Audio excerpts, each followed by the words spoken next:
हाथी से टक्कर दिलवाकर दुर्गद्वार तुड़वाया था। सिर अपना फेंका कटवाकर हरावल में नाम जुड़वाया था। ये कहानी है दो ऐसे वीरों की जिन्होंने हरावल के लिए बलिदान देकर इतिहास के वो सितारे बन गए जो त्याग, बलिदान, स्वामी भक्ति की गाथा आज भी गा रहे हैं। रावत जीत सिंह ने महाराणा प्रताप के साथ पहाड़ों में रहकर घोर कष्ट सहे और अपनी स्वामी भक्ति का परिचय देकर वो महाराणा के विश्वास पात्र सामंत बन गए। सन 1597 में शेर का शिकार करते समय आते खिंच जाने के कारण महाराणा प्रताप अस्वस्थ हो गए। उनके मन में विचार उठने लगे, लगता है मेरा अंत समय आ गया है। मैंने जीवन भर स्वतंत्रता की जो अलग जगाई थी, क्या वो मेरे पश्चात भी जागृत रह सकेगी? मुझे इसकी कुछ व्यवस्था करनी चाहिए।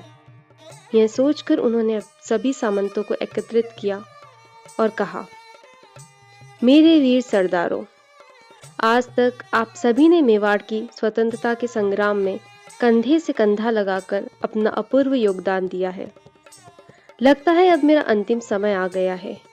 क्या मेरी मृत्यु के बाद भी इस भूमि के गौरव को आप अक्षुण्ण बनाए रखेंगे? मेरी आत्मा तभी इस शरीर को शांतिपूर्वक छोड़ सकेगी जब आप इस गुरुतर दायित्व को स्वीकार करेंगे।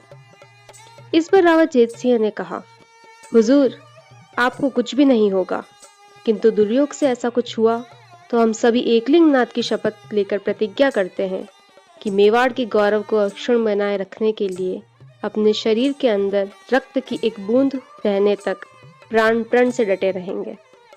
रावत जीत सिंह के आश्वस्त वचन सुनकर 19 जनवरी 1597 में महाराणा प्रताप ने चावंड में अपने प्राण त्याग दिए।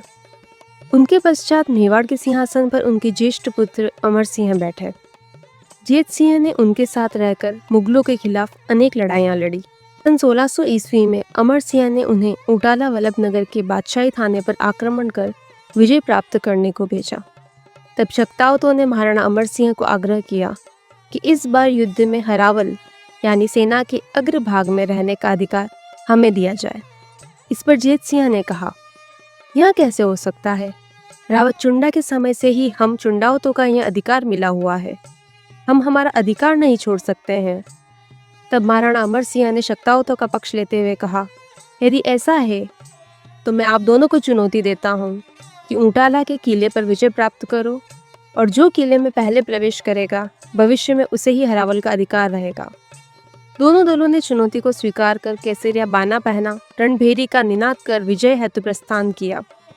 चुंडावतों ने रावत जीत सिंह के नेतृत्व में किले के दक्षिणी भाग पर आक्रमण किया और शक्तावतों ने मुख्य द्वार पर सरदार बल्लू सिंह के नेतृत्व में आक्रमण किया। किले के पिछवाड़े से सीढ़ियां लगाकर दीवार फांदने का प्रयत्न करते समय ऊपर से पत्थर व तीर तथा हथगोलों की वृष्टि होने लगी। चुंडावतों को बार बार असफलता प्राप्त हो रही थी।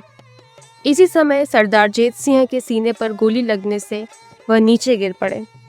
गिरते ही उन्होंने पास खड़े देवगढ़ के सरदार से कहा, मैं अपना सिर काट रहा हूँ, आप उसे उठाकर तुरंत ही किले में डाल दीजिए, इस प्रकार हम पहले प्रवेश कर जाएंगे। नहीं हुजूर, आप ऐसा मत कीजिए, आपके बिना हमारी जीत का कोई अर्थ नहीं रहेगा, सरदार ने कहा। युद्ध के हरावल में लड़े बिना हमारे जीवन का भी कोई अर्थ नहीं रहेगा। जीवन उसी का सार्थक है जो हर मोर्चे पर अग्रणी रहकर मुकाबला करता है। तुम देर मत करो। यह कहकर सरदार जीत सिंह ने अपना सर काट दिया। कटे हुए मस्तक को देवगढ़ के सरदार ने किले के अंदर फेंक दिया तथा शेष धड़ को अपनी पीठ पर बांधकर फिर से ऊपर चढ़ने का प्रयत्न करने लगे। उधर सरदार बल्लू सिंह ने मुख्य द्वार को तोड़ने हेतु हाथी के मस्तक द्वारा प्रहार लगवाना प्रारंभ किया, किंतु हाथी दरवाजे की नुकीली कीलों के आघात से पीछे हट गया और आगे बढ़ने में आनाकानी करने लगा।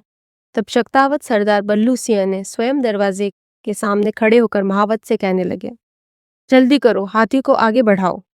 भविष्य की आशंका से भयभीत महावत हिचकिचा रहा था। डरो मत, तुम्हें तुम्हारे सरदार की शपथ, टक्कर मारो। बल्लू सिंह का आह्वान सुनकर महावत ने हाथी को फिर संकेत किया। जोर की टक्कर से दरवाजा टूट गया और बल्लू सिंह के शरीर के चीथड़े चीथड़े हो गए। विजय और उल्लास से जयकारा करती शक्तावतों की सेना ने किले में प्रवेश किया। तो रावतजेत सिंह के कटे सर ने उनका स्वागत किया। विजय के लिए मची होड़ ने दोनों दिग्गजों का बलिदान ले लिया। विजय तो मिली, किंतु सब कुछ खोकर। बलिदान का रंग ही कुछ अनूठा होता है। महाराणा अमर सिंह ने शक्तावतों व चुंडावतों को युद्ध में समान रूप से हरावल में रहकर लड़ने का अधिकार दिया। एक को वाम पार्श्व में, दूसरे को दक्षिण पार्श्व में अग्रणी रहने का अधिकार मिला। दोनों सरदारों की छत्रियां आज भी इस अनुपम बलिदान की कथा कह रही है। धन्य है वे विजयी रणबंकुरे, जिन्होंने जीवन को वीर व्रत से सार्थक किया।